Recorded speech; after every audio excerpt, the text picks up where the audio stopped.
इतिहास लोक में आपका अभिनंदन है दोस्तों। इतिहास पाठ में आज हम बात करेंगे कुषाणों की।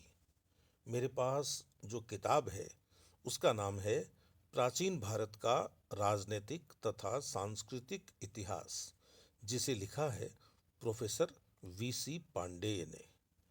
मित्रों, भारत एक ऐसा देश है जिसने यहाँ जो भी आया उसे अपना बना लिया। अनेक विदेशी जातियां यहाँ हमलावर बनकर आईं और वे यहीं की होकर रह गईं। ऐसी ही एक जाति थी कुषाण जाति। यदि हम कुषाण जाति की पृष्ठभूमि की बात करें तो हम इस बात को जानेंगे कि एक जाति थी यूची, जो पश्चिमी चीन के गोबी प्रदेश में रहती थी।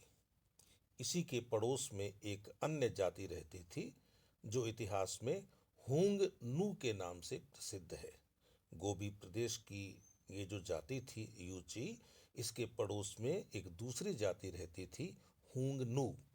हुंग नू यानी हूण।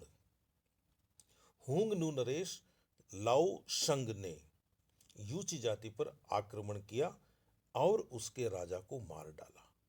ये जो लाओ शंग था, इसने शासन किया था ईसा पूर्व 174 से लेकर 160 तक।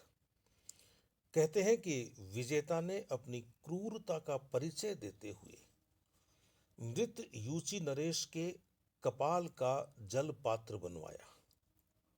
इस पराजय के बाद यूची जाति को अपना क्षेत्र छोड़ना पड़ा। नए प्रदेश की खोज में इस जाति की एक शाखा नानशान के पहाड़ी प्रदेश में आई और यहीं बस गई। यहाँ इसे सियाओ यूची यानी छोटी यूची कहा जाने लगा। यूची जाति की दूसरी शाखा सर दरिया के क्षेत्र में गई। हम जानते हैं कि सर दरिया में शक जाति रहती थी। यूची ने शकों को परास्त करके सर प्रदेश पर अपना अधिकार जमा लिया। यूची की यह शाखा तायूची कहलाई। परंतु यूची सर प्रदेश में अधिक समय तक नहीं रह सकी। यूची जाति सर प्रदेश में अधिक समय तक नहीं रह सकी।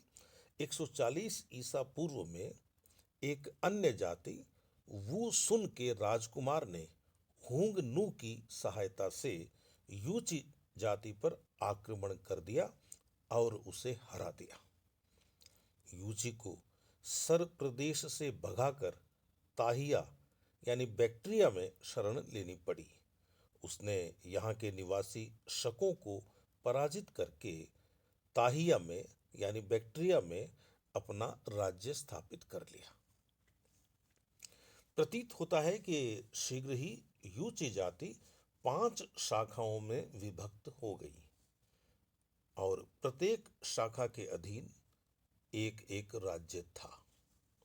ये शाखाएं हैं ह्यूमी, चाउवांगमी, कोई चाउवांग। ये जो कोई चाउवांग है, यह कुषाण जाति का ही नाम है। आगे जाके जो हमारे लिए कुषाण बनी ही तुन, ताउमी अथवा काउफू। यह विभाजन यूची जाति द्वारा बैक्ट्रिया विजय के बाद में हुआ, लेकिन ये राज्य बैक्ट्रिया में नहीं थे। मार्कवा के मतानुसार इन राज्यों की स्थिति इस प्रकार थी। ह्यूमी से वाघान का तात्पर्य है। चाउवांगमी चितरात प्रदेश था। कोई चाउवांग का समीकरण गांधार से किया गया है। ही तुन को परवान समझना चाहिए। ताऊ मी के विषय में मतभेद है। संभवतः यह काबुल के समीप कोई प्रदेश था। ये जो अभी हमने नाम दिए, इनमें एक नाम आया था कोई चाउवांग, जिसके लिए कहा गया था कि यही जाति आगे जाकर कुषाण नाम से प्रसिद्ध हुई। ये जो राज्य है, इस राज्य में चीनी इतिहास ग्रंथों के अनुसार दो कैडेफिसेस हुए। कैडेफिसेस यहाँ नाम है। तीसरे राज्य कोई चाओवांग अथवा कुषाण जो राजा था, चीनी इतिहास ग्रंथों के अनुसार इस राजा का नाम मिलता है कियू सियो कियो। कुषाण वंश में दो कैडेफिसेज हुए। एक को कैडेफिसेज प्रथम कहा गया और दूसरे को कैडेफिसेज द्वितीय कहा गया। ये जो कैडेफिसेज प्रथम है बड़ा पराक्रमी नरेश सिद्ध हुआ। इसने अन्य चारों राज्यों को अपने राज्य में मिला लिया और राजा की उपाधि धारण की। इस समय के बाद शेष चार शाखाओं का नाम सुनने को या पढ़ने को नहीं मिलता। यूची जाति के स्थान पर कुषाण जाति का ही उल्लेख होने लगा।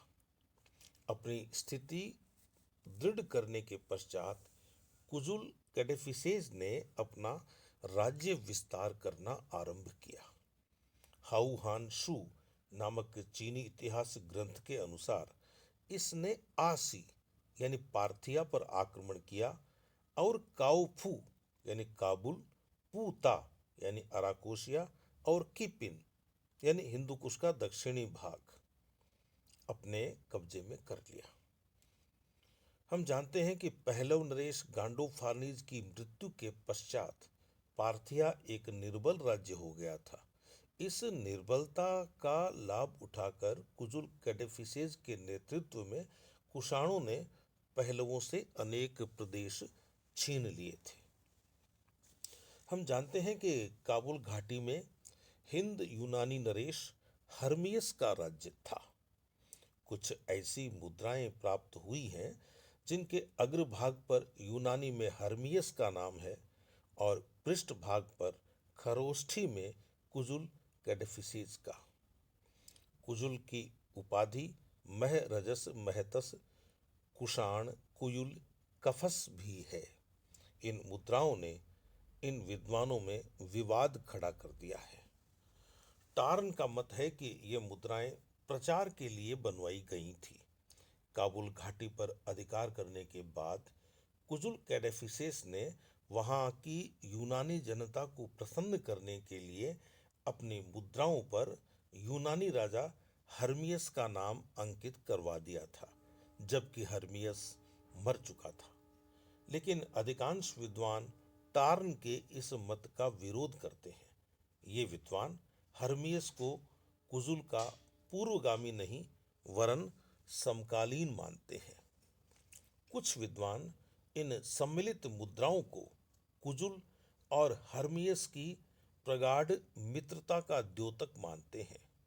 मित्र होने के साथ साथ ये दोनों ही शासक कुजुल और हर्मियस अपने अपने क्षेत्रों में स्वतंत्र थे। कुछ विद्वान हर्मियस को स्वतंत्र शासक और कुजुल को उसका अधीनस्थ गवर्नर मानते हैं। कुछ समय पश्चात जब हर्मियस की मौत हो गई तो कुजुल ने अपनी स्वतंत्रता घोषित कर दी। यह भी संभव है कि हर्मियस के विरुद्ध विद्रोह करके तथा उसे पराजित करके कुजुल ने अपनी स्वतंत्रता घोषित की हो। जो भी हो, अंततोगत्वा काबुल घाटी पर कुजुल कैडेफिसेज का अधिकार हो गया, क्योंकि यहाँ ऐसी मुद्राएं मिली हैं जिन पर कुजुल कैडेफिसेज का ही नाम है। कुछ विद्वानों का यह भी मत है कि कुजुल ने काबुल घाटी हिंद यूनानियों से नहीं वरन पहलवों से छीनी थी। विभिन्न साक्ष्यों के आधार पर यह निष्कर्ष निकाला जा सकता है कि गांधार कुजुल कैडेफिसेज के अधीन था। जैसे सिरकप यानी तक्षशिला में उसकी मुद्राएं पाई गई हैं। 136 ईस्वी के तक्षशिला रजतवर्ती अभिलेख में किसी महाराज राजाधिराज देवपुत्र का उल्लेख है। स्टेन कोनो इसका समीकरण कुजुल कैडेफिसेज से करते हैं। स्पष्ट है कि कुजुल कैडेफिसेज ने एक बड़े राज्य की स्थापना की थी जिसके अंतर्गत बैक्ट्रिया, काबुल घाटी, पूर्वी ईरान और गांधार सम्मिलित थे। सारांशतः यह राज्य ऑक्सस नदी से सारांशतः यह राज्य ऑक्सस नदी से तक्षशिला तक फैला हुआ था। इस विशाल राज्य की स्थापना के बाद कुजुल कैडेफिसेस ने यूची जाति की परंपरागत छोटी उपाधि ही हाउ अथवा यवुक यानी सरदार को छोड़कर महाराज राजाधिराज की उपाधि धारण की। यह उपाधि उसकी मुद्राओं पर भी मिलती है। मुद्राओं पर उसे सत्य धर्म स्थित कहा गया है। कुछ विद्वानों के मतानुसार यहाँ धर्म का तात्पर्य बौद्ध धर्म से है। ऐसी स्थिति में कुजुल बौद्ध धर्मावलंबी प्रतीत होता है।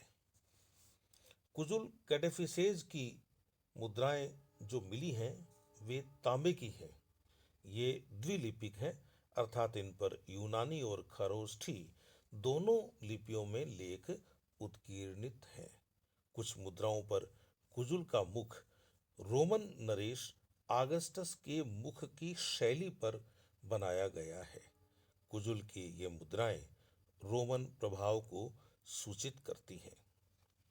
चीनी ग्रंथों का कथन है कि कुजुल कैडेफिसेस 80 वर्ष की आयु में मरा। उसके शासनकाल की तिथियों के विषय में ज्ञान अभी पूरा प्राप्त नहीं हुआ है।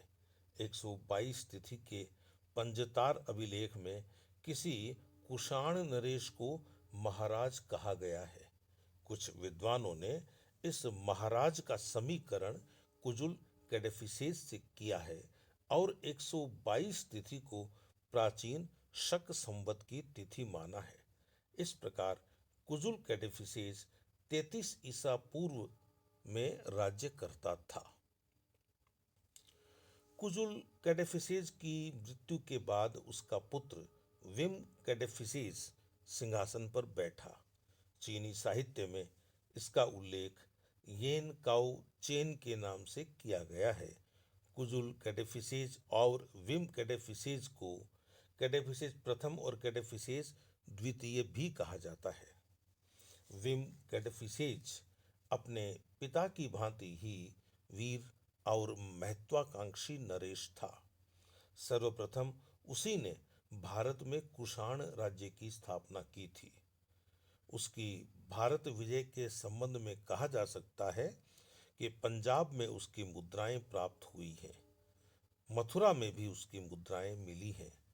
चीनी ग्रंथ हाउ हान शू का उल्लेख है कि तिएन चू अर्थात भारत को जीता और वहां अपना गवर्नर नियुक्त किया।